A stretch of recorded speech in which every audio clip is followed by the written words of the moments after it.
I should have turned back that night. If I had, I might still believe the world was ordinary, that monsters were nothing more than stories whispered around a campfire, and love was something safe, something simple. But the storm had other plans for me. The sky split open with thunder as I ran through the forest. The hem of my coat plastered to my legs, rain stinging my skin like icy needles. I'd left the warmth of home behind hours ago, chasing something I couldn't name, something that pulled me into the night like a thread tightening around my heart. I wasn't lost. Not in the way most people mean it. The woods had always been my refuge, my escape from the suffocating silence of the small town I'd grown up in. But that night, the forest felt different, alive, watching. Every rustle in the undergrowth, every snap of a branch underfoot carried weight, like the world was holding its breath. And then I saw him. He stood where the trees opened into a clearing, framed by silver light as lightning tore across the sky. Tall, broad-shouldered, utterly still yet dangerous in a way I couldn't explain. His presence radiated through the storm, an energy that made the fine hairs on my arms rise. I should have been afraid. Instead, I couldn't look away. His eyes found me instantly, burning with an intensity that rooted me to the spot. They weren't the eyes of a man. They were too bright, too wild, reflecting the storm like molten silver. My pulse hammered in my throat, and I swore the air itself thickened between us, charged with something primal. He tilted his head, studying me the way a predator studies prey. But there was something else there too. A flicker of recognition. As though he knew me. As though he had been waiting. "Why are you here?" His voice was low, velvet wrapped in steel, carrying even through the thunder. I opened my mouth, but nothing came out. Why was I here? I couldn't explain the pull that had dragged me from my bed into the storm, that had led me straight to him, as if my feet had been following his call long before I ever saw his face. "You shouldn't have come," he said, and though his words were sharp, his expression faltered just for a heartbeat, as if he wished I would ignore him, as if he wanted me to stay. Lightning illuminated his features, and I caught the sharp cut of his jaw, the curve of his lips, the shadows that clung to him like a second skin. He looked carved from the night itself, ageless, untouchable, and yet dash lonely dot, a shiver raced down my spine. I'd heard the old stories, the ones the townsfolk laughed off but never fully dismissed. Tales of creatures that ruled the forest under the cover of darkness, beasts with eyes of fire and blood, that carried curses older than the mountains themselves. I should have turned and run, but something inside me whispered the truth even before my mind could form it. He wasn't human, and God help me. I wanted to know him. He took a step forward, slow, deliberate. My breath caught, my body torn between instincts screaming for me to flee, and the fierce, unexplainable pull dragging me closer. His gaze locked on mine, unyielding, and for a moment the storm around us faded into silence. "You don't understand," he murmured, almost to himself. "If you stay, you'll be dragged into something you can't escape." The wind lashed at us, rain pounding harder, but the world felt narrowed down to only him and me. The stranger with the silver eyes, warning me to leave even as his presence reached for me like gravity. I swallowed, my voice breaking as I finally managed a whisper. "Then why does it feel like I was meant to find you?" His eyes closed briefly, pain flashing across his face before he opened them again. This time, his control faltered just enough for me to see what he was hiding. The hunger, the longing, the war raging inside him. "You should be afraid of me," he said. The words rough, almost broken.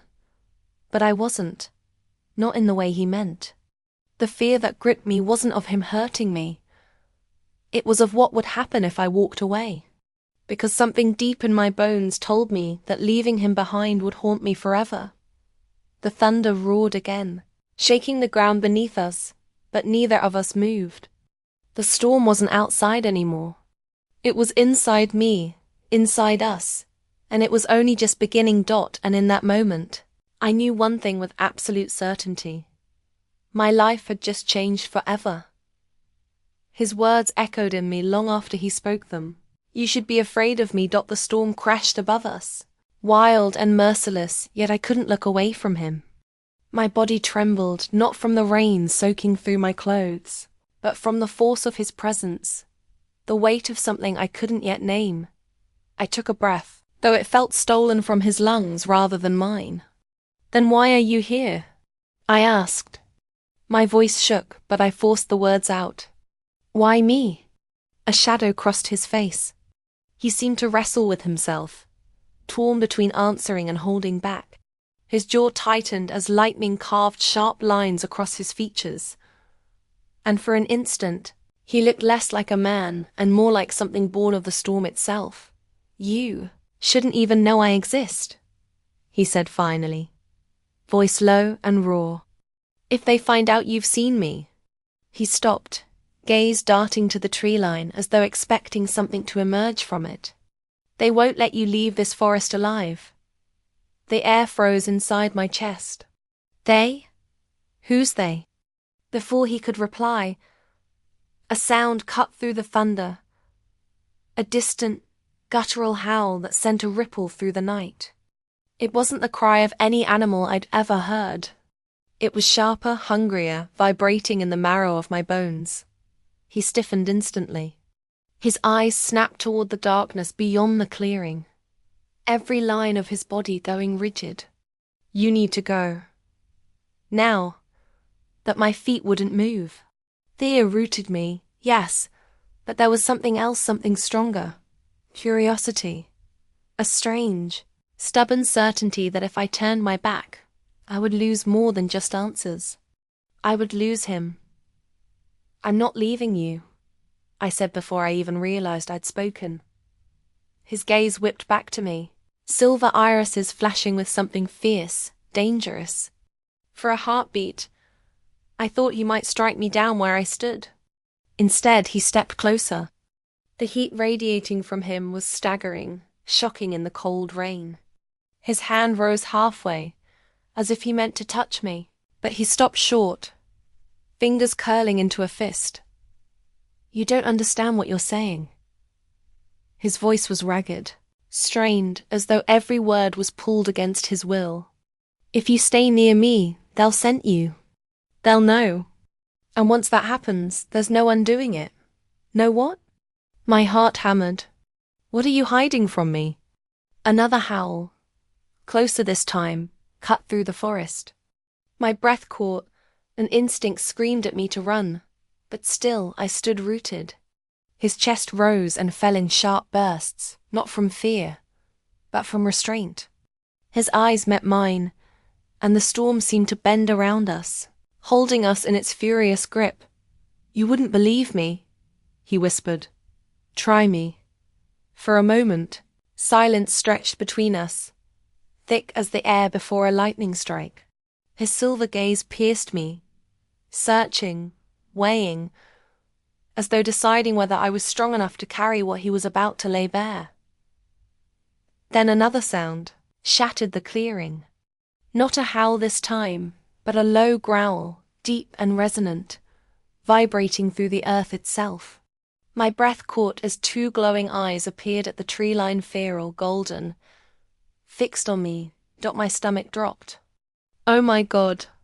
In an instant, he was in front of me, shielding me with his body. His voice dropped into a tone I'd never heard before, commanding, primal, edged with authority that shook me to the core. Leave her, he growled, not at me, but at whatever creature lurked beyond. The golden eyes blinked once. Then a hulking shape shifted in the shadows, larger than any wolf had a right to be. Its outline was monstrous, fur bristling in the stormlight. My knees nearly gave way. The beast snarled, a sound that scraped at my nerves like claws. And yet, it hesitated. The man in front of me, My stranger didn't move, but the power rolling off him was unmistakable. It wasn't human. It was ancient, dangerous, unyielding. The wolf retreated, slow and reluctant, vanishing into the darkness with a final snarl that promised this wasn't over. I exhaled, shaking, my nails digging into my palms to keep myself upright. What was that? Finally, he turned back to me. His face was set in stone, but his eyes, those silver eyes, burned with something he couldn't hide anymore. That was only the beginning, he said. His voice carried both warning and confession. And now, you're a part of it. My pulse thundered in my ears. Part of what? The storm howled around us, but all I could hear was his voice. All I could feel was the terrifying certainty that whatever door had opened tonight, it could never be closed again. And worse, a part of me didn't want it to be. His words struck me like a blade. Now you're a part of it. The storm hadn't eased, but I barely felt the rain anymore. My skin burned from something else, the nearness of him, the truth hovering just beyond reach. I should have demanded answers. Demanded he explain what I'd just seen. Instead, all I could think about was how close he stood, how his presence filled every inch of the clearing, leaving no space for air.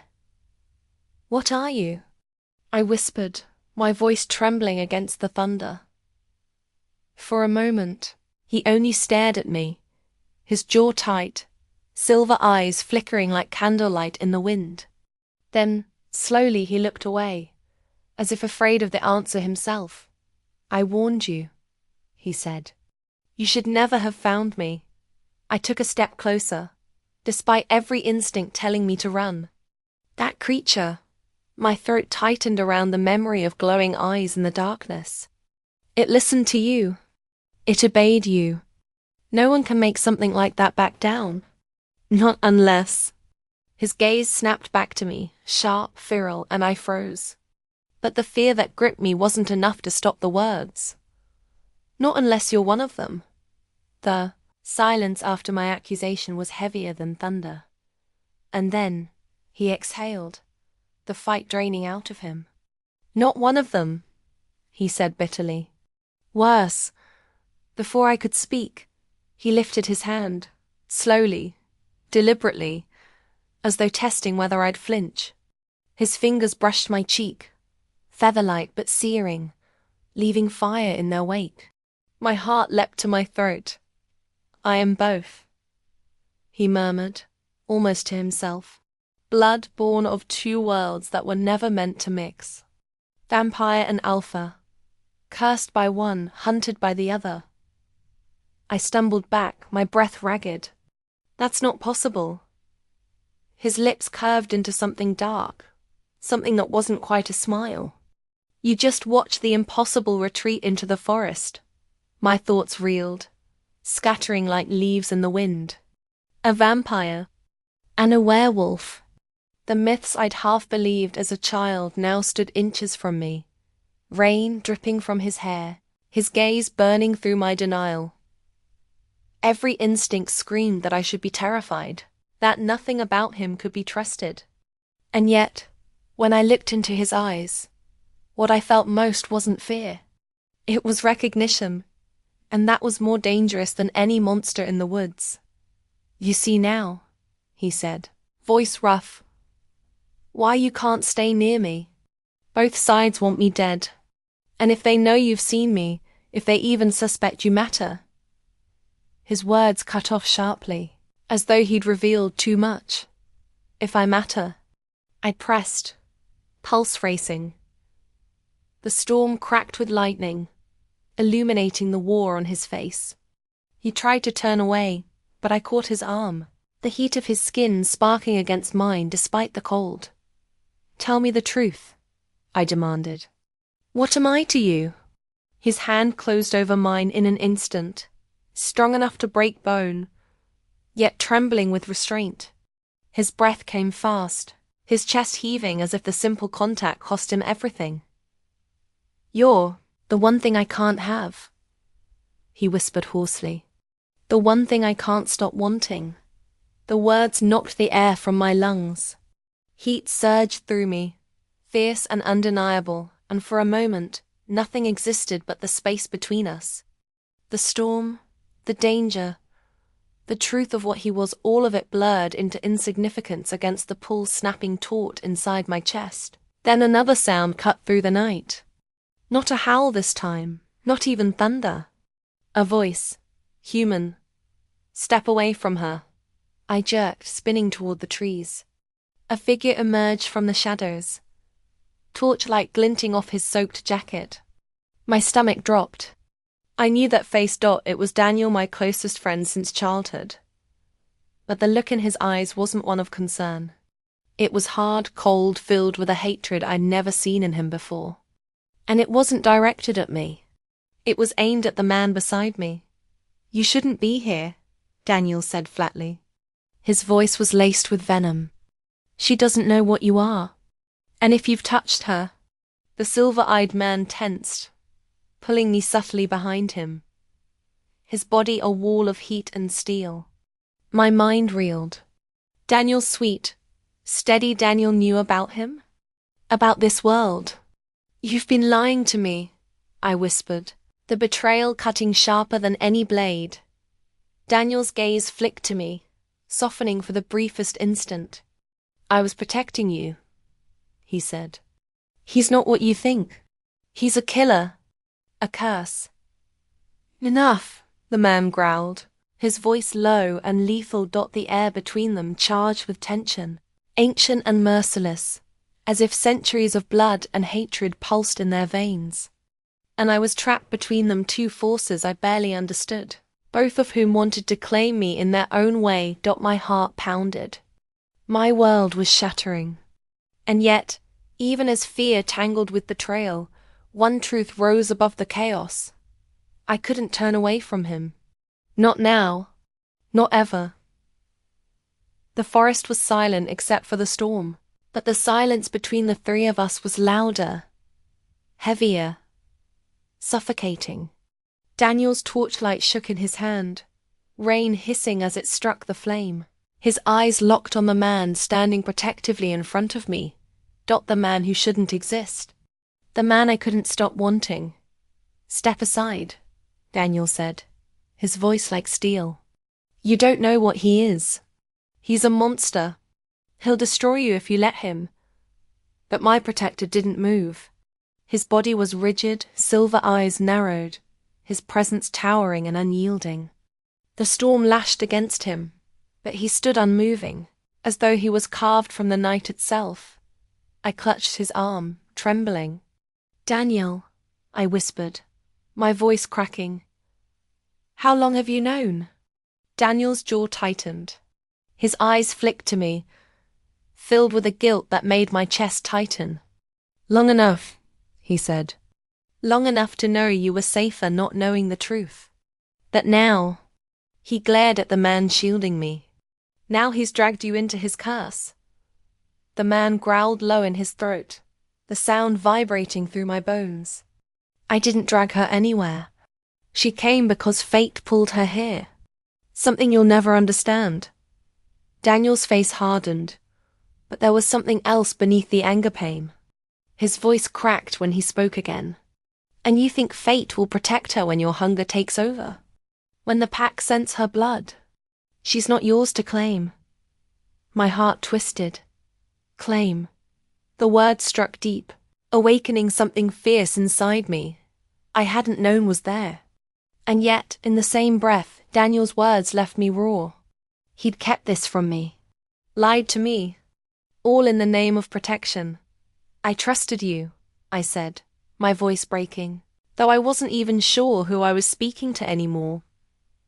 The storm answered for them, lightning cracking overhead, the ground trembling beneath our feet. The forest itself seemed to sense the tension between the three of us. Then everything shattered. A blur of movement burst from the tree line. Dark shapes, low to the ground, eyes glowing like embers in the night. Wolves, huge, monstrous, their snarls ripping through the storm as they circled the clearing.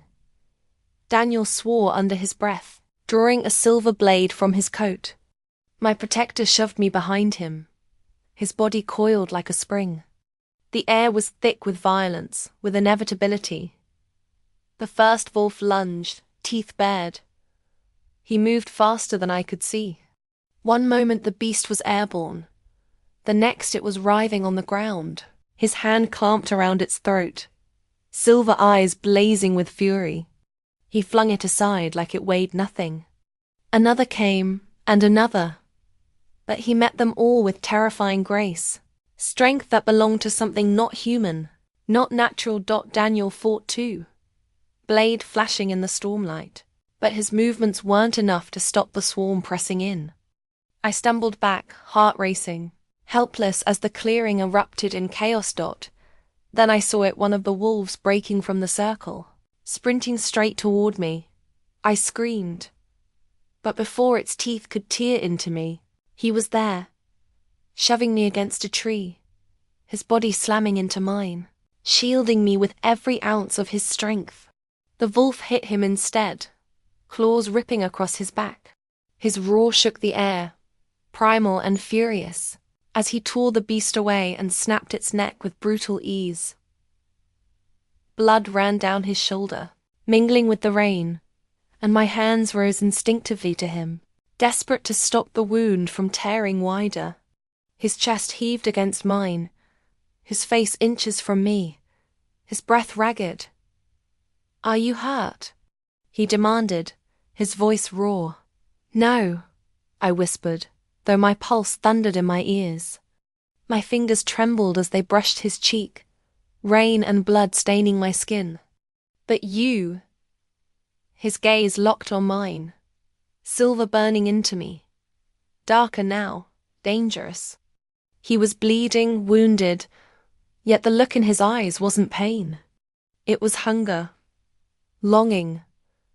The fight raging inside him was visible in every line of his face.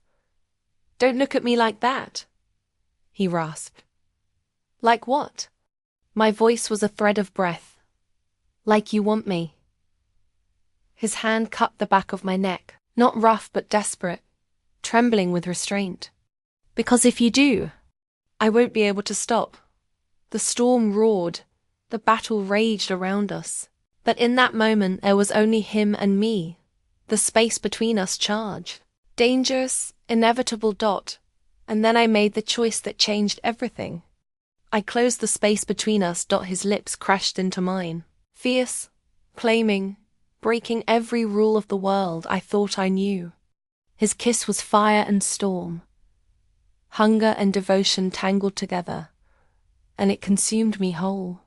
My body melted into his, every nerve alight, every breath stolen. For a heartbeat, I forgot the wolves, the storm, the danger. There was only him, only us, only the truth that I had been running toward this moment all along. But when he pulled back, eyes blazing, breath ragged, I saw it, the terror in his expression. "You don't understand what you've done," he whispered, voice broken. "That kiss, it's a bond. And now, nothing will ever tear us apart. Not even death." My heart stopped. Behind us, Daniel shouted my name, the clash of steel and growls filling the clearing. But I couldn't look away, couldn't breathe, because I knew he wasn't lying. And for the first time in my life, I wasn't sure if my heart had saved me or doomed me. The world blurred around me, wolves snarling, steel flashing in the storm, Daniel shouting my name, but all I could feel was the fire on my lips. That kiss had branded me, bound me, and even as terror twisted my stomach, my heart screamed a single truth. I belonged to him now. His hand still gripped the back of my neck, trembling as if he couldn't decide whether to pull me closer or push me away. His eyes, those impossible, silver eyes, burned with both hunger and anguish. "You've doomed yourself," he whispered, rain streaking down his blood-stained face. "Do you understand what this bond means?" Before I could answer, a massive wolf lunged from the shadows. He shoved me aside, taking the full brunt of its attack. They hit the ground with a sickening thud, claws tearing into him, teeth snapping at his throat. Nitrogen monoxide.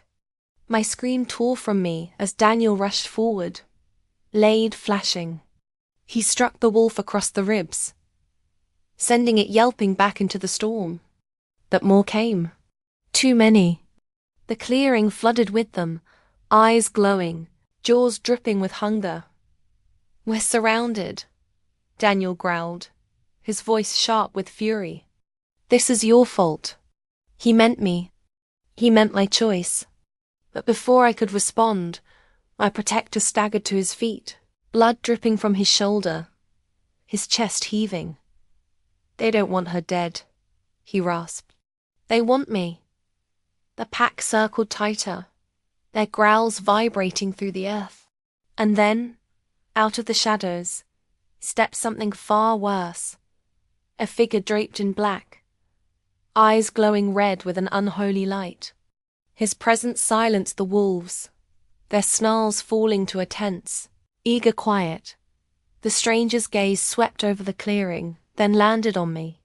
A smile spread across his face, cold and merciless. "So this is the girl," he said, his voice carrying like smoke through the rain. "The one who carries the blood that binds you." My stomach turned. "What are you talking about?" The red-eyed man ignored me, his gaze fixed on my protector. "You were never meant to survive. A half-breed, cursed and hunted. And yet, fate placed her in your path. Do you know why?" My protector stiffened, his jaw clenching. "Don't." The stranger's smile widened. "Because she was born of us too. She is not fully human. She carries the ancient blood, our blood. The bond between you was written long before she drew breath." The ground tilted beneath me. My knees threatened to give out. That's impossible. But deep down, I knew it wasn't. The pull I'd felt since the first moment I saw him, the certainty that I was meant to find him, it hadn't been coincidence. It had been destiny. Daniel's face twisted with rage. "You knew," he spat at my protector. "You knew what she was and you didn't tell her." "I didn't know until tonight," he shot back, voice sharp with desperation. His eyes found mine, pleading. "But it doesn't change what I feel." The red-eyed figure laughed, a sound like breaking glass. "How touching! But love cannot save you. The bond is only sealed in blood. Either you drink from her, or you both die tonight." The pack surged forward, snarls rumbling like thunder. My protector stepped in front of me, his body coiled, ready to fight to the death. He'd chosen me, even if it meant slaughter, but I couldn't let him die. Not for me. Not when I finally understood. I grabbed his arm, forcing him to face me. My heart pounded, terror and certainty crashing together inside me. "Do it," I whispered. His eyes widened, horrified. "No, you don't know what you're asking." "I know exactly what I'm asking," I said, voice breaking but steady. "If this bond is real, then let it save us. Take my blood. Claim me. I don't care what it makes me, as long as it means you live." He shook his head violently, trembling with restraint. "You don't understand. If I take you, you'll never be free of me. My hunger, my curse, it will be yours. Forever." "I don't want to be free," I said, tears mixing with the rain. "I want you." The world seemed to still. The wolves circled, growls rising. The red-eyed figure watching with cruel anticipation. But all I saw was him. The man torn between saving me and destroying me. Finally, his resistance shattered. His hand cradled my face, trembling, reverent, terrified. "Forgive me," he whispered, and then his lips brushed my throat.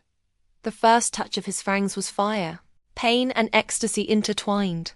a lightning strike through my veins. I gasped, clutching at him, my body arching into his as he drank.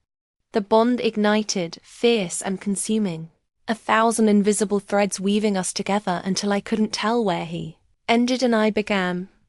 The wolves howled in unison, the storm crashing harder, as though the very world felt the shift. When he pulled back, his eyes blazed brighter than silver, his face wild, transformed. But his voice, ragged and broken, still belonged to the man who had haunted me since the first night. "You're mine now," he said. Not a command, a vow. I collapsed against him, weak, trembling, but alive, and somehow stronger than I had ever been. The pack shrank back, whining, the red-eyed figure snarling in fury. "So be it," he hissed. "You've bound yourselves, but that bond will cost you more than you can imagine." With a sweep of his cloak, he vanished into the storm, leaving the clearing littered with shadows and silence. Daniel stood frozen, his blade dripping, his face pale with horror. He looked at me not with the affection I once knew, but with something sharp, something wounded. "What have you done?" he whispered. I didn't answer. I couldn't, because deep down I already knew. I had chosen love. I had chosen damnation, and there was no going back. The clearing reeked of blood and rain. Wolves lay broken among the trees, their glowing eyes extinguished, the storm beginning to thin into ragged silence. Daniel's torch hissed as it sputtered out in the downpour, leaving only shadows and the steady thrum of my protector's heartbeat beneath my palm. Except he wasn't just my protector anymore. He was my bond, my curse, my forever. I felt it pulsing between us, the tie forged when his lips touched my throat, when his blood and mine had woven into one. It was more than love, more than fate. It was inevitability. Daniel's voice cut through the quiet, raw and trembling. "You've ruined yourself." His blade hung limp at his side, his eyes wild, shining with betrayal. "He's cursed you, and you can't even see it. But I did see. I saw everything. The hunger simmering in the man beside me. The fear that he would destroy me. The world that would never forgive what we had done. And still, I couldn't regret it. I chose this," I said softly, my voice breaking through the rain. "I chose him." Daniel's face twisted, rage and grief colliding. "Then you've chosen death, because neither the pack nor the covens will let you live. You're marked now. You're their enemy." He took a step closer, desperation in every line of his body. "Come with me, before it's too late. Break the bond. If it can be broken, I can save you." The man at my side growled, low and feral, his arm tightening around me. His silver eyes glowed brighter, warning Daniel not to come closer. "If you touch her, I'll end you." Daniel's hand clenched around his blade, but he didn't raise it. His voice cracked instead, filled with anguish. "She was mine to protect, and now I've lost her." Something shattered in my chest at his words, but I knew they weren't true. He had never truly had me. My heart had been searching for this bond long before I understood what it was.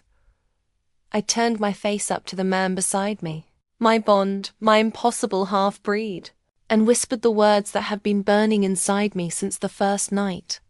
"Then let them come." For a heartbeat, silence reigned. He stared at me as though I'd just condemned us both. But slowly, painfully, that expression softened. His hand rose to cut my face, thumb brushing my cheek as though I was something fragile he couldn't believe was real. "You don't know what it means to stand against them," he said, his voice low, heavy with grief and awe. "I don't care," I answered, "because I'd rather stand with you in damnation than live without you in safety." His breath caught, and then he kissed me again. Not with hunger this time, but with reverence slow, unyielding, sealing the bond we had already chosen. Daniel turned away, his shoulders bowed, his figure vanishing into the shadows without another word. His absence left a wound in me, but not one that could compare to the thought of losing the man in my arms. When the storm finally broke and dawn light filtered weakly through the trees, the clearing was still. The pack had vanished, the red-eyed stranger with them, but the echo of his promise lingered. That bond will cost you more than you can imagine. We left the forest together, my hand entwined with his, both of us wounded but alive. And though every step carried us closer to a war neither of us could escape, I felt no regret. Only a fierce, terrifying hope. Because in choosing him, I had chosen myself. As we reached the edge of the woods, he stopped, turning to face me fully. His silver eyes shone, no longer only haunted but alive, as though my choice had given him something he hadn't dared dream of. "You understand what this means," he said softly. "From this moment there is no turning back. You'll be hunted, cursed, bound to a creature who can never truly belong to the light." I lifted my chin, meeting his gaze without fear. "Then I'll walk in the shadows, as long as you're there." For a moment he only looked at me, as though trying to memorize every line of my face, every heartbeat of this fragile, impossible miracle. And then he pulled me into his arms, holding me against him with a desperation that told me he would never let go. The world had changed. I had changed. And though the future stretched before us, uncertain and perilous, I knew one truth above all else. Love had found me in the storm. Love had bound me in blood. And love, no matter the cost, was worth everything.